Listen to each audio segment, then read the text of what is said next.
Hey, this is Rama from Creational Landscape Designs on the Earthly Landscapes blog. In this video, I wanted to talk to you about 7 things to consider in a residential garden. But before I do that, I make videos about drought-tolerant plants, California native plants, sustainability, and anything and everything in between. So if you'd like to get more of that content in your feed, then hit the red subscribe button. I have a goal in which by the end of this calendar year, I would like to get to, at the very least, 10,000, if not more, YouTube subscribers, and I need your help for that. If you're not subscribed, please consider subscribing. That's the best thing you can do to support this channel.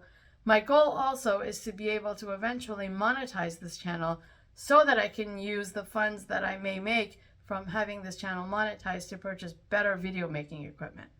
That being said, let's do this.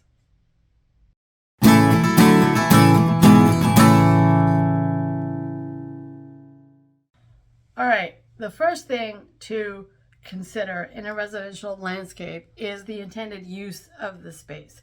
Is it going to be used for outdoor entertaining, for meditation, for yoga, or is it going to be used where you want a space for your children to be able to run around and play? Maybe you want to have an edible garden in the landscape, or maybe you want a little space in your front yard where you can sit with a cup of coffee right before heading off to work. Whatever it is, you need to consider the use of the space and how you intend to use it. The second thing to consider when you're having your landscape design, or if you're designing it yourself, is the architecture. Are there elements within the architecture that are beautiful that you would like repeated in the garden? Maybe you have a wall that's curved, and it might be interestingly fun to take that curved wall and repeat it in the garden, maybe. Or, for example, maybe you have windows and you might want to see something pretty if you're looking out that window. Maybe it's a dining room window. And if you're sitting there with your family having dinner, you want to be able to look at something nice that's lit from below. The third garden design consideration is privacy. Maybe in your front yard, you want to create a border between you and the neighbor. You don't want to install a wall because that's just going to get expensive. So maybe you want to put a boxwood hedge that gets about 3 feet tall to kind of hide and you from the neighbor-ish. Or maybe in your backyard, you've got neighbors high enough that they can see into your yard and you want to put up some plant screen barrier. Consider privacy. Consider, do you want to be hidden in the landscape, or maybe you don't?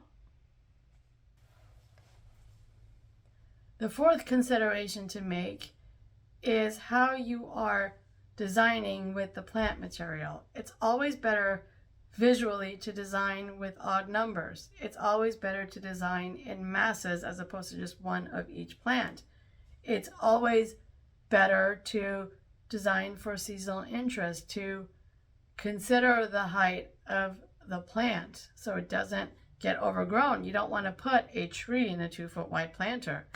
It's always better to consider those things and how those things are going to play out in your garden.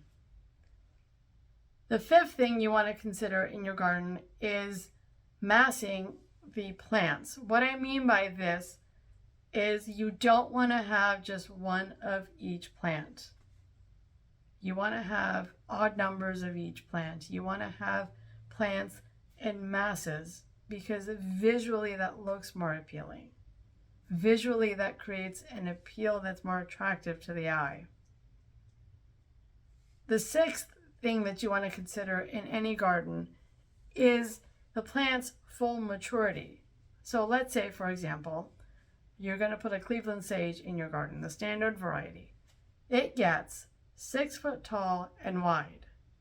That means from the base trunk of that plant, you're going to need 6 feet of space to allow room for that plant to grow. So it's not overcrowded, so you don't have a maintenance nightmare on your hands. You don't want to plant so many different quantities of plants that it just becomes a nightmare to deal with in the end. And you want to, and yes, also, in the beginning, it's going to look sparse, but that's okay because if you're patient, the plants will grow and flourish and look beautiful And whatever you do to your landscape will always increase your property value. The seventh consideration to make is the local wildlife. Now, I've said this in a previous video of what to avoid in not considering the local wildlife, but seriously, the birds and the bees and the butterflies and the hummingbirds, they all like specific plants. They all want to come out and hang out in your yard, so give them the plants to be able to do that, so they can come party at your house.